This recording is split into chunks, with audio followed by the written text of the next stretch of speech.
Selalu kita bersyukur kepada Allah Subhanahu wa Ta'ala atas banyak nikmat,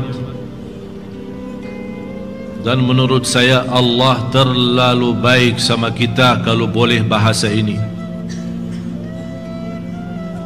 Kalau ada lebih tinggi daripada Allah Maha Baik, dan kebaikannya Allah sama kita tidak ada batasnya. Tapi manusia yang sangat zalim dan sangat kafir, manusia yang sangat bodoh dan sangat jahil, manusia tidak mengerti bagaimana cara yang terbaik untuk membalas kebaikan Allah yang tanpa batas. Wa in ta'uddu ni'matallahi la tuhsuha. Dan kalau kita seorang benar-benar hamba Allah salih-salihah akan merasa malu karena tidak ada di antara kita yang sanggup membalas nikmat Allah terhadap kita. Yang semestinya dengan malu kita, haya kita, sebagaimana bersabda Rasulullah sallallahu alaihi wasallam, wal haya'u minal iman. Haya itu, malu itu sebagian daripada iman. Kalau orang tidak pernah ada rasa malu, artinya rasa malu terhadap Allah karena banyak kekurangannya. Rasa malu terhadap orang lain karena dia belum mampu menjadi berguna bagi orang lain. Dan dia malu terhadap dosa dan kesalahan yang dia lakukan, sengaja maupun tidak sengaja. Dosa terang-terangan maupun sembunyi. Jadi selama kita merasa ada rasa malu timbul dari hati, itu tanda iman. Begitu selesai salat, kita merasa malu karena salat kita belum fantas yang sesuai dengan keagungan Allah Subhanahu wa Ta'ala. Karena salat kita belum sempurna ikhlas dan khusyuk, kita malu. Ini rasa malu bukan membuat kita putus asa, malah justru rasa malu yang seperti ini membuat kita bersemangat dan sungguh-sungguh ke depan jadi lebih baik. Salat lebih khusyuk, belajar ilmu lebih bersungguh-sungguh. Rasa malu membuat kita menjaga lidah, tidak berbicara sembarangan. Dan sudah saya menyampaikan berkali-kali bahaya lidah ini. Bisa dengan satu kata dapat kemurkaan Allah, semua amal ibadah kita ditolak dan tidak diterima. Sayang sekali jamaah sekalian, segitu bodohnya manusia.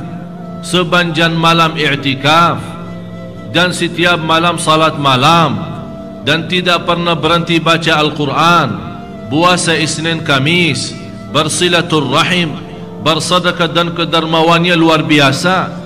Dengan satu kata bisa hapuskan semua. Na'udzubillah, bodohnya manusia. Cuba lihat ruginya sejauh mana.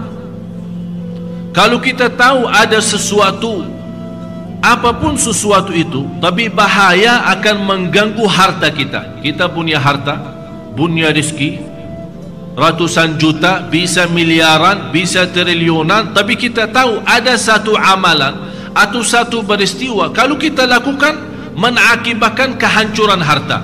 Bagaimana sikap kita? Berhati-hati kan? Sangat berhati-hati.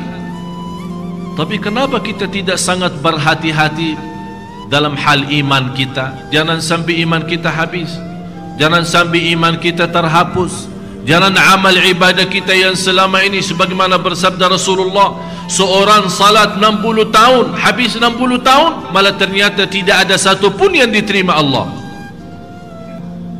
Na'udzubillah. Ini yang harus kita tanamkan, rasa malu, agar kita bisa memperbaiki ibadah, memohon rahmat dan memohon petunjuk Allah Subhanahu wa Ta'ala. Karena kita merasa dunia kita, kalau berusaha di dunia tambah target, tambah berhati-hati, tambah menjaga dunia kita, di ujung-ujungnya kita rugi, kita juga merasa takut rugikan dunia. Apalagi kalau di akhirat. Dan rugi di akhirat sebagaimana firman Allah, dzalika huwal khusranul mubin. Kerugian akhirat jauh lebih besar dan nyata. Dan kalau menurut saya anda merasa kerugian dunia masih bisa diatasi. Besok, lusa, bulan depan, tahun depan, insya Allah dalam perjuangan kita yang sungguh-sungguh bisa kita perbaiki. Tapi kalau rugi akhirat, apa yang bisa kembalikan lagi?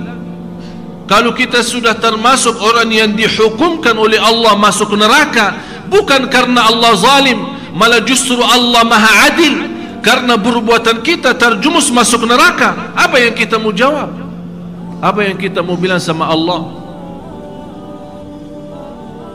Kalau kita komplain dan marah sama Allah, Allah akan tunjukkan yang membawa masuk neraka. Inilah ucapanmu. Allah tunjukkan buku amal. Inilah ucapanmu, inilah pandangan matamu, inilah perbuatanmu. Di situ kita akan bertambah malu. Habis Allah tunjukkan kekurangan dan kesalahan kita yang belum kita sadari sampai kita mati, belum kita segera bertaubat. Tapi subhanallah, karunia Allah jamaah sekalian bagi kita, kalau kita bertaubat, Allah tidak peduli berapa banyak dosa kita.